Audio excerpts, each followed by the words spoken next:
स्वागत है बच्चों। आज हम सीखेंगे कि परमेश्वर कैसे अपने वादे पूरा करता है, तब भी जब चीजें असंभव लगती हैं। बाइबल में अविश्वसनीय चमत्कारों से लेकर आज होने वाली आश्चर्यजनक घटनाओं तक परमेश्वर हमेशा अपने वचन पर कायम रहते हैं। आइए एक कहानी सुने कि कैसे परमेश्वर की निष्ठा और शक्ति असंभव को संभव बनाती है। एक समय की बात है, यहूदिया देश के एक छोटे से शहर में जकरयाह नाम का एक दयालु और वफादार आदमी अपनी पत्नी इलिशिबा के साथ रहते थे। वे दोनों बहुत अच्छे लोग थे जो परमेश्वर से प्यार करते थे और हमेशा वही करने की कोशिश करते थे जो सही है। जकरयाह एक याजक था जो परमेश्वर के मंदिर में काम करता था और इलिशिबा अपने कोमल और देखभाल करने वाले हृदय के लिए जानी जाती थी। हालांकि एक बात थी जिससे वे बहुत दुखी थे, उनकी कोई संतान नहीं थी और वे अब दोनों काफी बूढ़े हो गए थे। एक धूप वाले दिन मंदिर में धूप जलाने के लिए जकरयाह की बारी थी। यह एक बहुत ही काम था और जकरयाह चुने जाने से उत्साहित था। जैसे वो मंदिर में खड़ा हुआ, एक अद्भुत घटना घटी। जिब्राइल नाम का एक स्वर्गदूत उसके ठीक सामने प्रकट हुआ। जकरयाह बहुत आश्चर्यजनक हुआ और थोड़ा डरा हुआ भी था, लेकिन स्वर्गदूत जिब्राइल ने दयालुता से मुस्कुराते हुए कहा, डरो मत जकरयाह, परमेश्वर ने आपकी प्रार्थनाएं सुनी हैं। आपकी पत्नी इलिशिबा को एक बच्चा होगा और आपको उसका नाम यूहन्ना रखना होगा।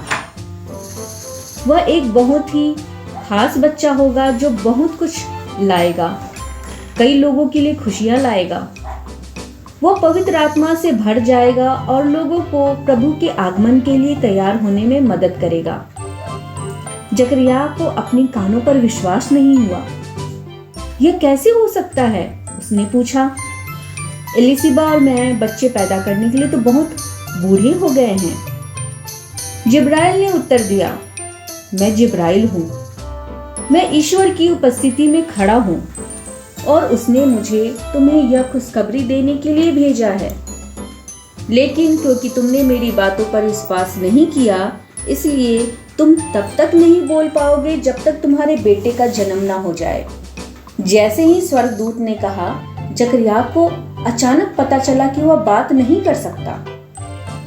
जब वो मंदिर से बाहर आए तो बाहर इंतजार कर रहे लोगों को पता चल गया कि कुछ खास हुआ है, क्योंकि वह इशारे कर रहे थे और बिना बोले अपनी बात कहने की कोशिश कर रहे थे।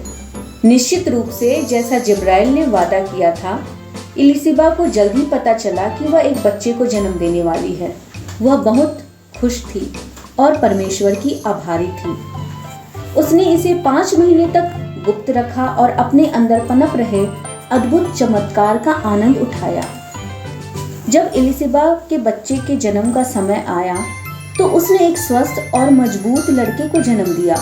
उनके सभी दोस्त और पड़ोसी खुशी से भर गए और वे बच्चे का नाम उसके पिता के नाम जकरयाह पर रखना चाहते थे, लेकिन एलिजाबेथ ने कहा, नहीं, उसका नाम यूहन्ना होगा। लोगों को आश्चर्य हुआ क्योंकि उनके परिवार में किसी का नाम यूहन्ना नहीं था। उन्होंने जकरयाह से पूछा कि उसे क्या लगता है कि बच्चे का क्या नाम रखा जाना चाहिए। जकरयाह ने लिखने के लिए कुछ मांगा और लिखा, उसका नाम यूहन्ना है। जैसे ही उसने ऐसा किया, जकरयाह की आवाज वापस आ गई और उसने बोलना शुरू कर दिया और परमेश्वर की अद्भुत आशीषों के लिए उसकी स्तुति की। जिसने भी इन आश्चर्यजनक घटनाओं के बारे में सुना, वह आश्चर्यचकित रह गया। वे जानते थे कि यूहन्ना के लिए परमेश्वर की बड़ी योजनाएं थी। जैसे जैसे यूहन्ना बड़ा हुआ, वह एक मजबूत और बुद्धिमान व्यक्ति बन गया, जिसने कई लोगों की मदद की और यीशु के लिए रास्ता तैयार किया, जैसा कि स्वर्गदूत जिब्राइल ने भविष्यवाणी की थी, जिससे सभी को याद दिलाया गया कि परमेश्वर के साथ सभी चीजें संभव हैं और वह हमेशा अपने वादे पूरा करता है।